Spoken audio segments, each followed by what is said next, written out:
एक छोटे से गांव में एक बाप और इसका बेटा एक जिद्दी गधा रखते थे जो ताउन करने से इनकार करता था। एक दिन उन्होंने फैसला किया कि गधे को मार्केट ले जाकर बेचेंगे। बाप ने गधे पर सवार होने की जिद की, जबकि बेटा इसके साथ चल रहा था।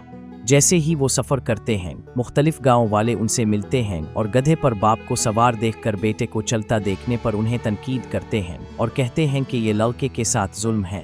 ये बात दिल पर लेकर बाप गधे से उतरता है और बेटे को सवार होने देता है। जैसे ही वो आगे बढ़ते हैं, मजीद गांव वाले उनसे मिलते हैं और बेटे को सवार देखकर, जबकि बाप चल रहा होता है, इस पर तनकीद करते हैं। इस पर बाप दोबारा गधे पर सवार हो जाता है। आखिरकार उन्होंने फैसला किया कि दोनों गधे को साथ लेकर चलेंगे, लेकिन फौरन उन्हें मजाक का सामना होता है क्योंकि वो गधे का इस्तेमाल नहीं कर रहे।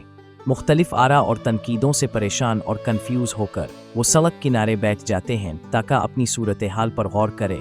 ये समझते हुए कि वो सबको खुश नहीं कर सकते, बाप अपने बेटे को टीम वर्क और एक दूसरे की सुनने की अहमियत बताता है।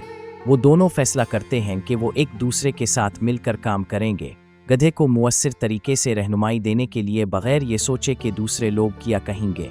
आखिरकार वो मार्केट पहुंचते हैं, कामयाब होते हैं और एक नया रिश्ता बनाते हैं, ये सीखते हुए कि हकीकत में उनकी अपनी नज़र और ताउन ही सबसे ज़्यादा अहम है।